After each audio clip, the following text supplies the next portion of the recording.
وزهت دنيا الحضور ثم قالت للحضور مرحبا بالحاضرين مرحبا بالحاضرين مرحبا بالحاضرين مرحبا بالحاضرين مرحبا أهلا وسهلا صحبة كنتم وأهلا ولنقل للجهل مهلا ذاك حفل الناجحين ذاك حفل الناجحين ألف مليون مبارك ربنا زدهم وبارك كلكم في المجد شارك نعم أجر العاملين نعم أجر العاملين وردت كل الطيور وزهت دنيا الحضور ثم قالت للحضور مرحبا بالحاضرين مرحبا بالحاضرين مرحبا بالحاضرين مرحبا بالحاضرين كم عزمتم واجتهدتم علماء كلا الدول وحنا نقع سنة إن النضر قادان ما دام يتأثر رمضان وأنا سوق عودنا إن شاء الله وحنا هكذا نكد ديارنا إن يصوب نجنا برنامج شوي كلا الدول وحنا قبلنا إن شاء الله حلفتنا هذا الله سبحانه وتعالى وإنه دياري أرضي كمدة أرض نفسي عندي قطع الطالب خالد قادي فليتفضل مشكورا. بسم الله الرحمن الرحيم وآتاكم من كل ما سألتم وإن تعدوا نعمة الله لا تحصوها إن الإنسان لظلوم كفار وإذ قال إبراهيم رب اجعل هذا البلد آمنا واجنبني وبني أن نعبد الأصنام رب إنهن أضللن كثيرا من الناس فمن تبعني فإنه مني ومن عصاني فإنك غفور رحيم ربنا إني أسكنت من ذريتي بواد غير ذي زرع عند بيتك المحرم ربنا ليقيموا الصلاة فاجعل أفئدة من الناس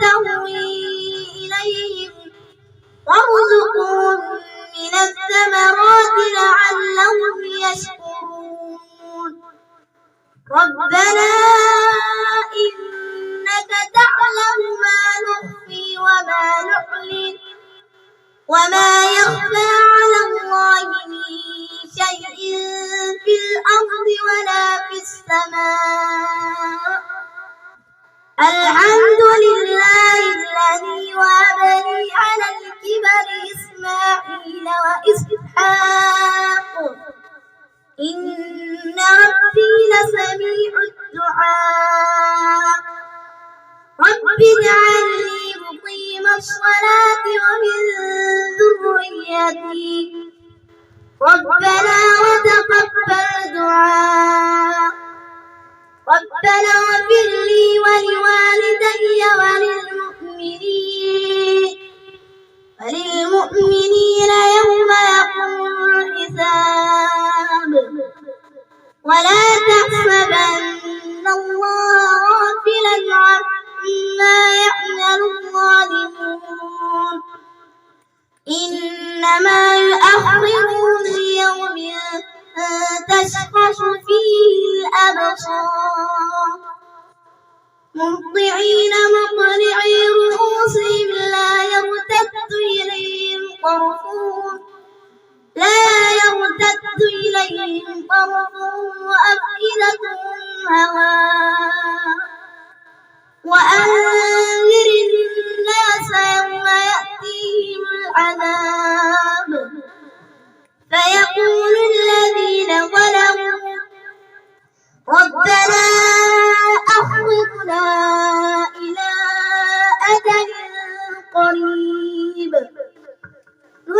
دعوتك ونتبع الرسل أولم تكونوا أقسمتم من قبل ما لكم من زوال وسكنتم في مساكن الذين ظلموا أنفسهم وتبين لكم كيف فعلنا بهم وضربنا لكم الأمثال فقد مكروا مكرهم وعند الله مكرهم وإن كان مكرهم لتزول منه الجبال الذي أهله علينا بالأمن والإيمان والسلامة والإسلام والحمد لله على كل حال ونعوذ بالله من حال أهل النار.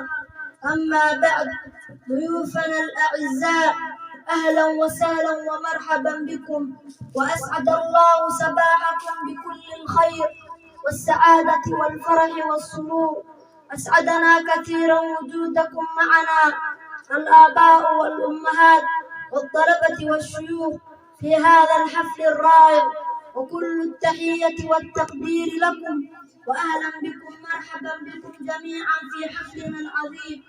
فالنجوم تلألأ برؤياكم، فنحن في قمة سعادة بوجودكم اليوم معنا، وشكرا لكم على حضوركم للحفل اليوم. أهلا وسهلا بقلوب مليئة بالمحبة والمودة، أرحب بكم بإكرام، وأهلا وسهلا ومرحبا بكم إخواني وأخواتي. القلب ينبض نبضة لو ترجمت لسمعت. أهلا بالضيوف ومرحبا أيها الإخوة والأخوات والأمهات والآباء. نقدم إليكم أحرى التحيات ونشكركم على حضور حفلنا المتواضع، وبكل المحبة والود والاحترام أقول لكم مرحبا بكم في حفلنا. حفظكم الله ورعاكم وغفر لنا ولكم، والسلام عليكم ورحمة الله وبركاته. السلام عليكم ورحمة الله وبركاته. الحمد لله والصلاة والسلام على أشرف الأنبياء والمرسلين نبينا محمد وعلى آله وصحبه أجمعين. أما بعد، إخواني وأخواتي، أقدم إليكم اليوم أمامكم في حفلنا هذا خطبة في آداب قراءة القرآن. إخواني، إن هذا القرآن الذي بين أيديكم تتلونه وتحفظونه وتكتبونه هو كلام ربكم رب العالمين، وإله الأولين والآخرين، وهو حبله المتين وصراطه المستقيم، وهو الذكر المبارك والنور المبين. تكلم الله به حقيقة على الوصف الذي يليق بجلاله وعظمته، وألقاه على جبريل الأمين أحد الملائكة الكرام المقربين، فنزل به على قلب محمد صلى الله عليه وسلم ليكون من المنذرين بلسان عربي مبين. وصفه الله بأوصاف عظيمة لتعظموه وتحترموه، فقال تعالى: ذلك نتلوه عليك من الآيات والذكر الحكيم. ومن آداب قراءة القرآن أن يقرأ بقلب حاضر يتدبر ما يقرأ ويتفهم معانيه ويخشع عند ذلك. ومن آدابه أن يقرأ القرآن أن يقرأ على ضرورة، لأن هذا من تعظيم كلام الله عز وجل. ومن آدابه ألا يقرأ القرآن في الأماكن المستقذرة أو في مجمع لا ينصت فيه لقراءته، لأن قراءته في مثل ذلك إهانة له. ومن آدابه أن يستعيذ بالله من الشيطان الرجيم عند إرادة القراءة، لقوله تعالى: فإذا قرأت القرآن فاستعذ بالله من الشيطان الرجيم. ومن آدابه أن يحسن صوته بالقرآن ومن آدابه أن يرتل القرآن ترتيلا لقوله تعالى ورتل القرآن ترتيلا. ومن آدابه أن يسجد إذا مر بآية سجدة. اللهم اجعلنا من المعظمين لحرماتك الفائزين بهباتك الوارثين لجناتك، واغفر لنا ولوالدينا ولجميع المسلمين برحمتك يا أرحم الراحمين. وصلى الله وسلم على نبينا محمد وعلى آله وصحبه أجمعين. والسلام عليكم والعفو منكم. وعليكم السلام ورحمة الله العزيزة. ما هي أعظم نعمة أنعم الله علينا؟ أعظم نعمة أنعم الله علينا هي نعمة الإسلام. حفظك الله أخي العزيز، ما هو الإسلام؟ سؤال وجيه جدا. الإسلام هو الاستسلام لله بالتوحيد والانقياد له بالطاعة والبراءة من الشرك وآله. هل بإمكانك أن تشرح لي كلمة التوحيد؟ طبعا. معنى لا إله إلا الله أي لا معبود بحق إلا الله. والإثبات أي نفي العبودية ما سوى الله. والإثبات أي إثبات العبودية لله وحده. أحسنت. هل لكلمة التوحيد شروط؟ سؤال واحد. نعم، لها 7 شروط يجمعها قول القائل علم يقين وإخلاص وصدق مع محبة والقبول لها. ما هو أعظم شيء أمر الله به عباده؟ أعظم شيء أمر الله به عباده هو التوحيد. وما هو التوحيد لو سمحت؟ التوحيد هو إفراد الله بالعبادة. قال تعالى واعبدوا الله ولا تشركوا به شيئا. شكرا أختي. هل لي أن أسألك الآن تفضل. ما هو أعظم شيء نهى الله عنه؟ أعظم شيء نهى الله عنه الشرك. وما هو الشرك؟ الشرك هو صرف شيء من العبادة لغير الله عز وجل. وهل الشرك ينقسم؟ نعم، الشرك نوعان. النوع الأول شرك أكبر، والنوع الثاني شرك أصغر. أختي العزيزة، ما هو الإيمان؟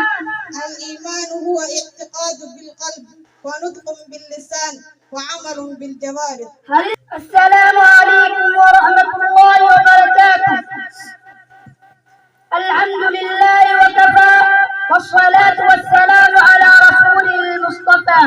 وبعد، قال الإمام العلامة ابن أبي العز الحنفي رحمه الله في الأرجوزة المئية في ذكر حال أشرف البرية: الحمد لله القادم الباري ثم صلاته على المختار.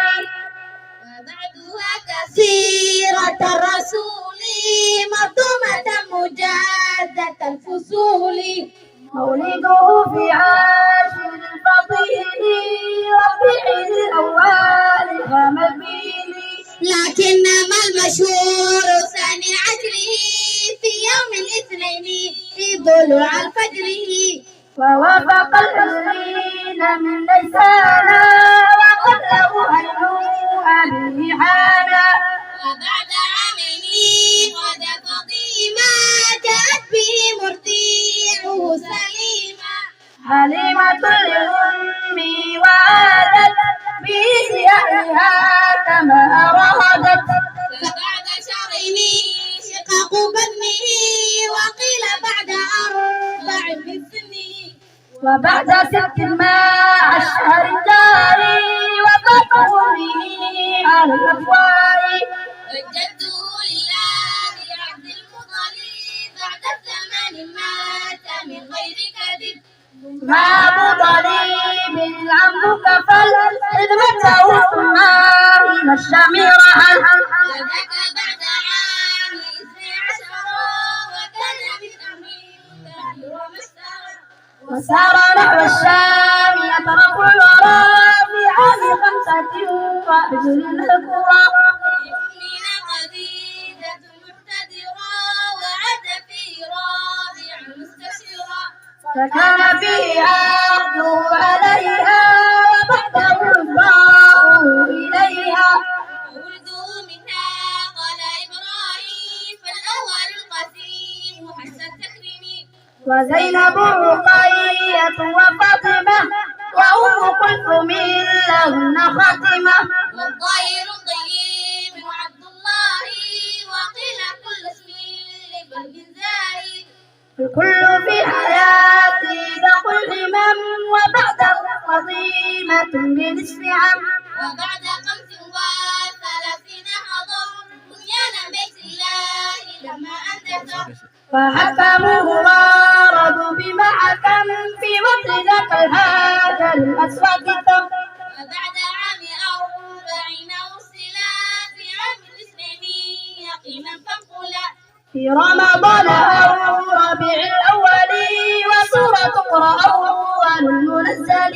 ثم الوضوء والصلاة علنا جبريل وهي رب عزمي محكمة. ثم مضى الجنون يوما كاملا فرمت الجنان نجوم آيلة. ثم دعا في 4 الأوام بالأمر دعوة إلى الإسلام. ورحمة الله وبركاته.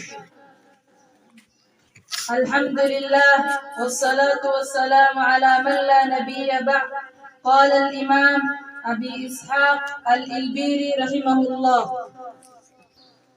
تفت فؤادك الأيام فتى وتنحت جسمك الساعات نحتا وتدعوك المنون دعاء صدق ألا يا صاح أنت أريد أنت أراك تحب عرسا ذات قدر أبت طلاقها الأكياس بتا تنام الدار ويحك في غضيض بها حتى إذا مت انتبهت فكم ذا أنت مخدوع وحتى متى لا ترعوي عنها وحتى أبا بكر دعوتك لو أجبت إلى ما في حظك لو عقلت إلى علم تكون به إماما مطاعا إن نهيت وإن أمرت ويجلو ما بعينك من غساها ويهديك الطريق إذا ضللت وتحمل منه في ناديك تاجا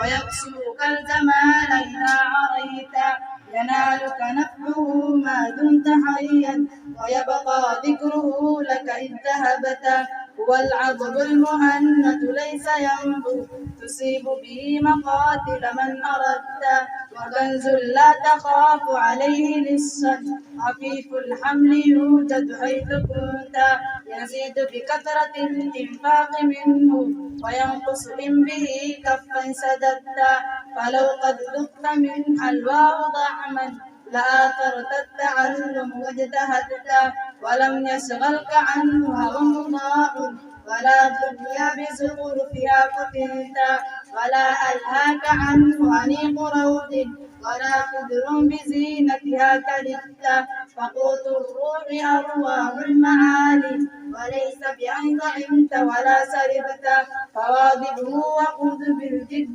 فيه فإن أعطاكه الله انتفعت وإن أعطيت فيه طويل باع وقال الناس إنك قد علمت ولا تأمن سؤال الله عنه بتوبيق عنت فهل عملت فرأس العلم تقوى الله حقا وليس بأن يقال لقد رأست وأفضل توبك الإحسان لكن نرى ثوب الإساءة قد لبست إلى ما لم يفدك العلم خيرا فخير منه أن لو قد جهلت. هون كسابسن كانت يوحوا نفرها دمان وحين ندير على شيكا قبله يرشبه يبدأها وعيض أن يرهيس الإسلام سهام أحمد عبد الحافظ عبد الله عمران أحيانا وبالتوحيد أوصانا ففي قرآننا نور يضيء ظلام دنيانا سواه الله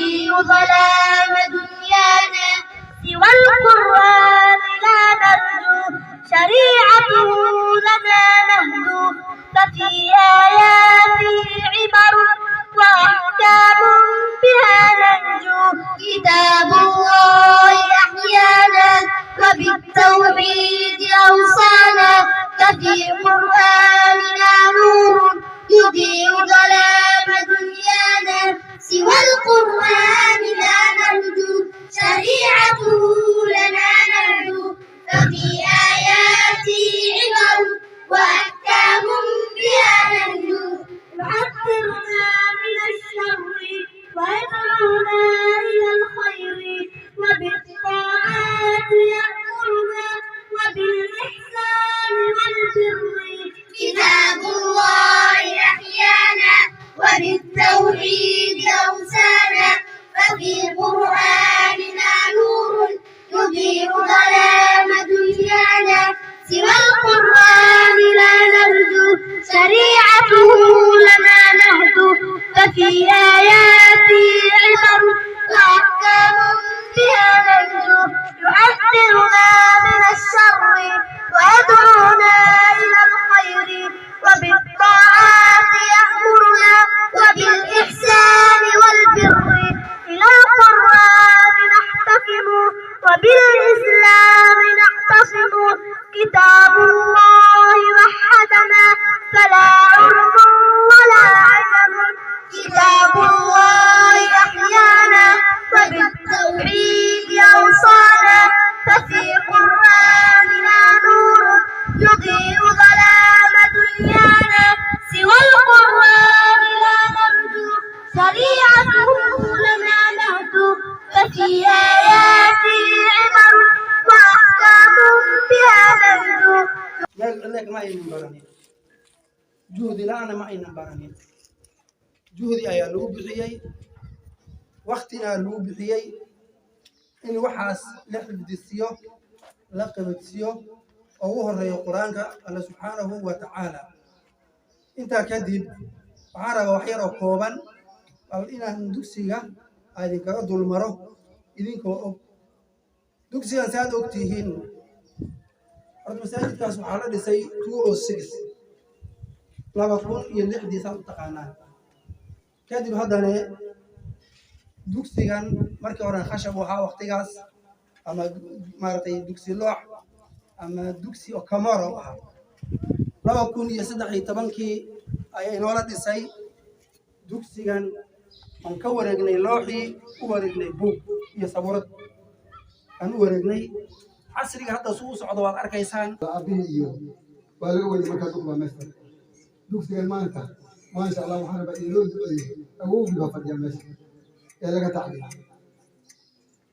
marka taas intaas aan uga bixi dugsigan waa barakaysan alxamdulillah ilmaha waa barakaysan annaga hadda ilmaha ay maraan ana shiid maba naqaano waa lahayna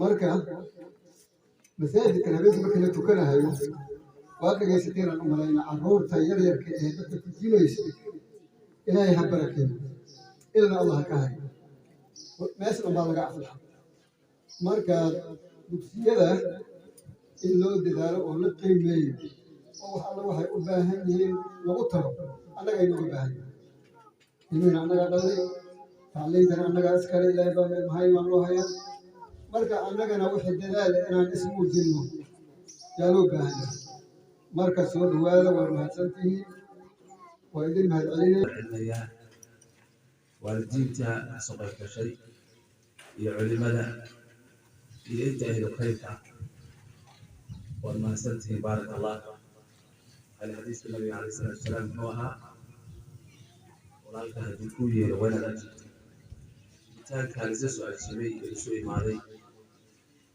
waa wax wanaagsan oo aad u fiican oo shareecada islaamka ah kulisan intaa kadib mahadcelintaa kadib waxaan leeyahay walaalayaal waad arkaysaan ilaahay subxaanahu watacaala ayaa iskale mahaddaas noo surowday maanta meeshan isugu imaaday intaa kadib waad arkaysaan wanaaggaas iyo walaalaha xaflada ay qabteen iyo qaabkii ay usoo maamuuseen ilaahay subxaanahu watacaala diintiisa waxay noo sheegaysaa ilaah buu leeyahay watacaawanu cala albirri wataqwa isugu kaalmeeya samafalka iyo alla kacabsiga dadkoo dhan ma wada shaqeeyaan markii meel isugu imaaday inun baa shaqeyn maxay wada arkaysaan ardaydaas walaalaheena iyo dadka culimada meesha imaada waxay noo soo bandhigeen qaabka ilmaheena tawxiidka ay u hadleen iyo anaashiida iyo wiilashii runtii qur-aanka akhriyay maxay iyaga ummi ah waxba aqoonin bay hooyadooda ka soo baxeen way soo dhasheen kan ilaahay qur-aankiisa inoogu sheegaya caloosha hooyadiina waxaad ka soo baxaysaan laa taclamuuna shay iyaga waxba garanaya banaanku ma wax lagu bartaa kolley hooyadii dhashay ama waalidkii dhalay ama intii ilmahaas oo kale haysato waa wax lagu farxo waa wax aad iyo mataqaana qalbiga loogu taago walaalayaal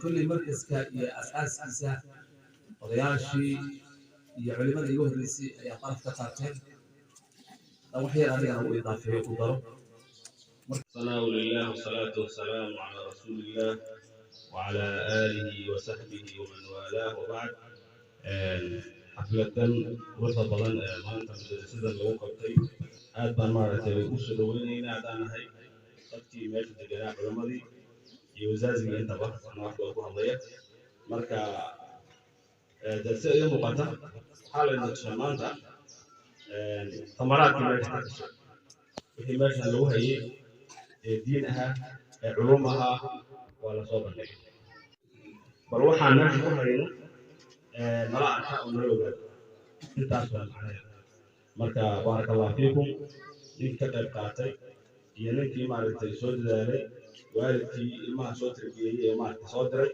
يهدي وحبري تربيني علم بإنت والله بركي وحنو سودتي وحلا برطوحة أخير بدن القرآن خيركم من تعلم القرآن وعلمه صلى الله عليه وسلم كينا أخير برنامجك قرآن كبرى وما سوى برتا تذكر برا مكا نسوي شوتي ثمرات من ذا كوبا ماشي أنا وصل بندقي أربع بلان قرآن السي مفهوم بلان مشكل السي ilma yaryar wiilal iyo gabdha tawatakooda aniga si ahaantayda hadda dugsiga inuu tayadaas iyo xooggaas iyo meeshaasaa wax loogu baranaya uma hayso wixii oo joogaan meeshan dad badan oo saaxiib liilaahi aan nahay oo sheekadu uu ka yahay shaqiiqi waalidiinta shaqay macallimiintayda waydaas ku ahaay waalidiin ii ah muddo dheer ma ku hoos qoray iyo ku qaameysha fadho haddana muxuu ahaay ardadaydina ay ka yihiin meesha macallimiin laakiin ka hore xafid ay leeyihiin ma imaan laheer awoodda inay leeyihiin ma moodeynin waxaa iigu daran muxuu ahaa ilmihii yaryaraayeen inta qur-aanka loo akhriyey min ajiibda buu ahaa ilaahi subxaana watacaala akhriyo alla ha barakeeyo kii kale kelimad geliyo meesha wixii lagu baranaya qur-aanka yatmo qur-aanka waa lagu baranayaa قرآن تجويديسا أو معنيسا أو معقول أو هذا هو قنحة ياهو برنايا وأخو لوا اللغة العربية هو برنايا أنا وحان وحان ميزان كفاري وشوية هاي وحي شيء أعرف وحلا شيء حقي وحان أركين أرضاء كتاب التوحيد شيخ محمد بن عبد الوهاب كتاب التوحيد وين يقدر سويدنا هي أو كتاب أفكار ذيك باللاوين سلك كمرين أو كتاب سؤال الجواب لو دياري وكتاب الهجر فوقها كتاب التوحيد الشيخ محمد بن عبد الوهاب رحمه الله تعالى وهكذا رئيسي المفتي عز كتاب كيسي فوقها سيرها وبقول كبيتها وأصلا ماشى لوقتي والمية جرين رسالة كلاين نحوها بإسحاق أولي لا نحوها الآداب والأخلاق إسحاق البيئة وإذا ماشى لوقتي وهكذا فوقها فربلا أما قرآن ونجيب صافا أما إلما يريب خطبة اللغة العربية تجينا لي حضرنا تعبسي عن قبل ويلي القوى فرط وحمات حاضرها وما وأنا معول يمكن أنا يستفيد ضكا هذا مرة يا أستاذ هذه الوش في إلى المجيئة يعني هذه الوش فيها والمجيئة يعني هذه البمر كحجي وكهجا ما موري كحجور وكهجا إليه مركز داعي هذه واحد إسعى وإليه واحد دمينا وإليه حديث هذه ما يعمل مبارنة شيخ داوود شيخ إبراهيم شيخ هاشم بوها قدر ما wax ilaahay uu soo ka jiro marab hadii ilaahay la heeleen oo meel joogteen aw xatir ameen meel waxba kama jiro sidii idin ku tiraadeen waxba kama jiro waxba oo jirayeen afkiina ku duminaysa taas ma iga qabsada hadii la dhaho meesha waa fiican tahay ma sha Allah waay macallimiintii la ama wuxuu ahaa macallimiinta arkay xiran lahaayeen iyo macallimiinta ilmi wax baraayeen walaalayaal xafladeena waxaa maraynaa gabagabadeedii waxaan rabnaa hadda inaan u qaybino jaa-isooyinkii ardayda imtixaanka laga qaado qur-aanka kariimka. وكن راضيا لا تسخطن لشدة كما الشوك لا يعطي الرحيق ولا العنب. إذا المرء لم يرضى بما ربه وهب فلن يغنه مال وإن زاد ما كسب. فكن راضيا ترضي الإله بأمره فدرب الرضا نور ونبت الرضا ذهب. وكن راضيا لا تسخطن لشدة كما الشوك لا يعطي الرحيق ولا العنب. وكن راضيا لا تسخطن لشدة كما الشوك لا يعطي الرحيق ولا العنب. في الإله وشكره فتلك معاني الخير خط بها الأدب.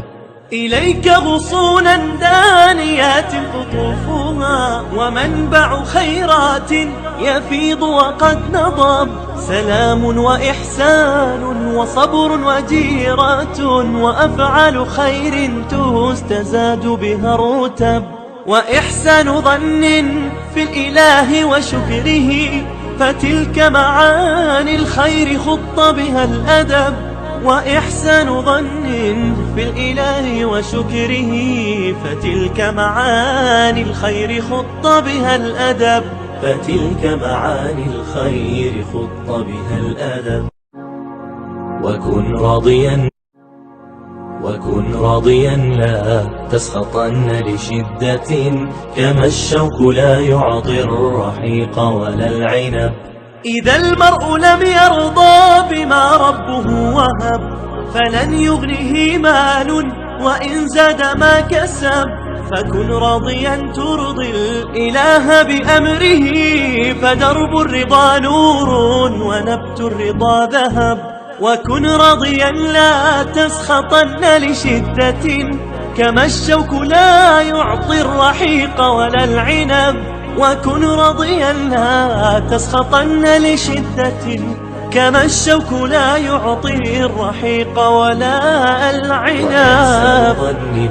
في الإله وشكره فتلك معاني الخير خط بها الأدب.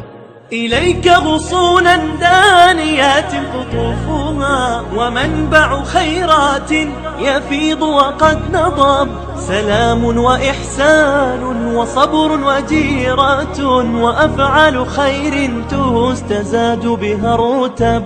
وإحسان ظن في الإله وشكره فتلك معاني الخير خط بها الأدب.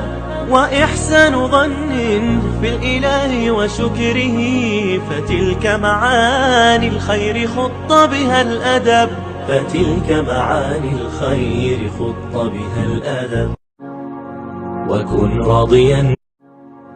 وكن راضيا لا تسخطن لشدة كما الشوك لا يعطي الرحيق ولا العنب.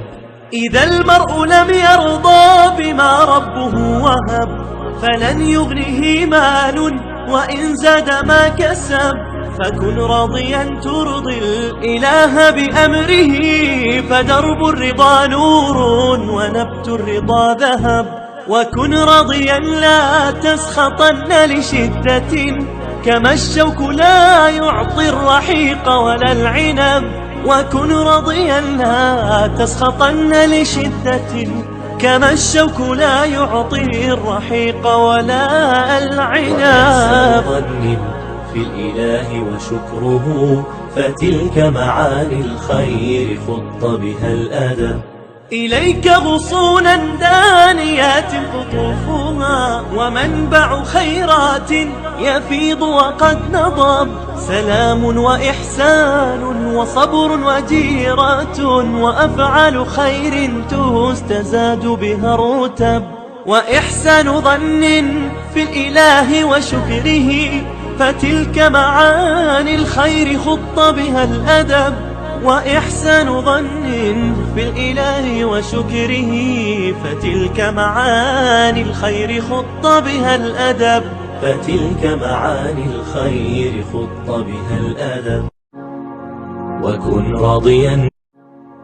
وكن راضيا لا تسخطن لشدة كما الشوك لا يعطي الرحيق ولا العنب إذا المرء لم يرضى بما ربه وهب فلن يغنه مال وإن زاد ما كسب فكن راضيا ترضي الإله بأمره فدرب الرضا نور ونبت الرضا ذهب وكن راضيا لا تسخطن لشدة كما الشوك لا يعطي الرحيق ولا العنب وكن راضيا لا تسخطن لشدة كما الشوك لا يعطي الرحيق ولا العنب ظن في الإله وشكره فتلك معاني الخير خط بها الأدب إليك غصونا دانيات قطوفها ومنبع خيرات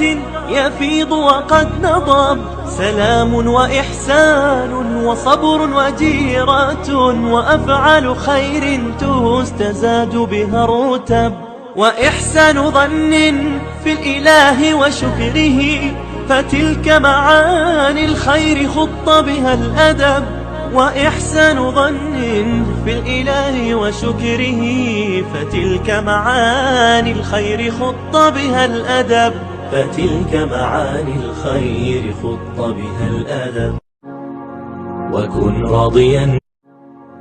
وكن راضيا لا تسخطن لشدة كما الشوك لا يعطي الرحيق ولا العنب إذا المرء لم يرضى بما ربه وهب فلن يغنه مال وإن زاد ما كسب فكن راضيا ترضي الإله بأمره فدرب الرضا نور ونبت الرضا ذهب وكن راضيا لا تسخطن لشدة كما الشوك لا يعطي الرحيق ولا العنب وكن راضيا لا تسخطن لشدة كما الشوك لا يعطي الرحيق ولا العنب ظن في الإله وشكره فتلك معاني الخير خط بها الأدب إليك غصونا دانيات قطوفها ومنبع خيرات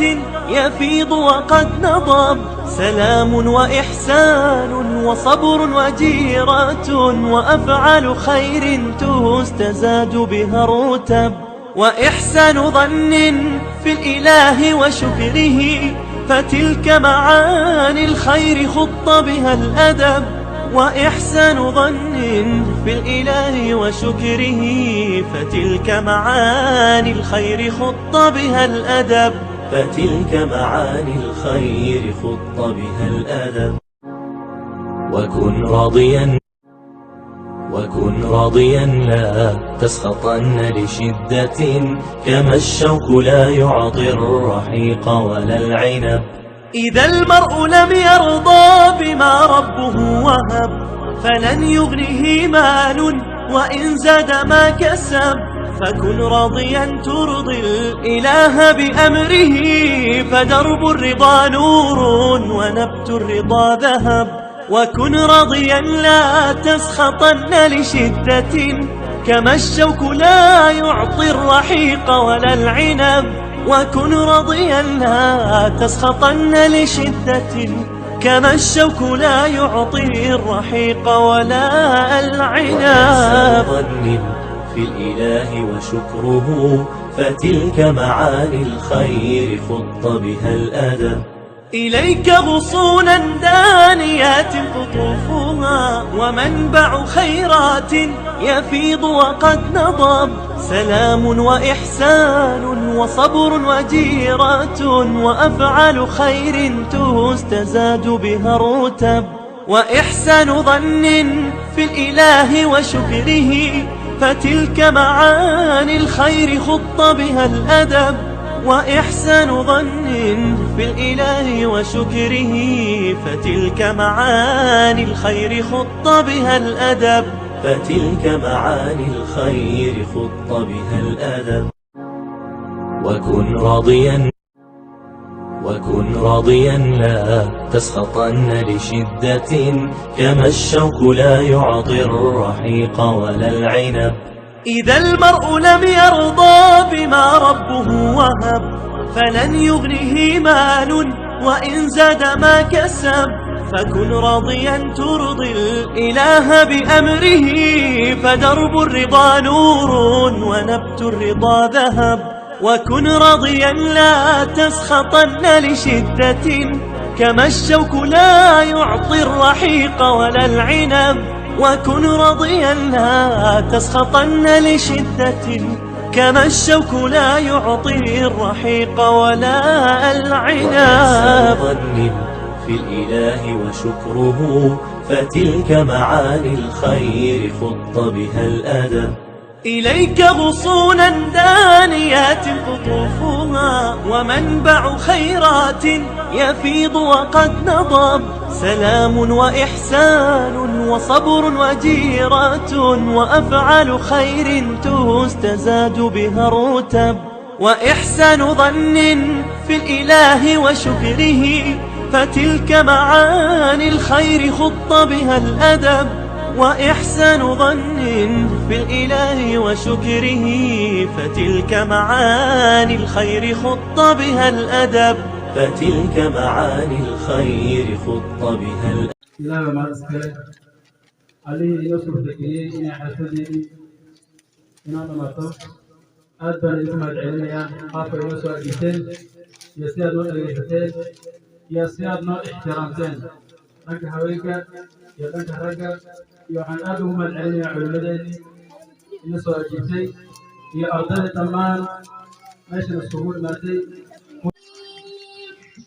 بسم الله الرحمن الرحيم وقال الذين أشركوا لو شاء الله ما عبدنا من دونه من شيء نحن ولا آباؤنا ولا حرمنا من دونه من شيء كذلك فعل الذين من قبلهم كان على الرسل إلا البلاغ المبين ولقد بعثنا في كل أمة رسولا أن اعبدوا الله واجتنبوا الطاغوت فمنهم من أخذ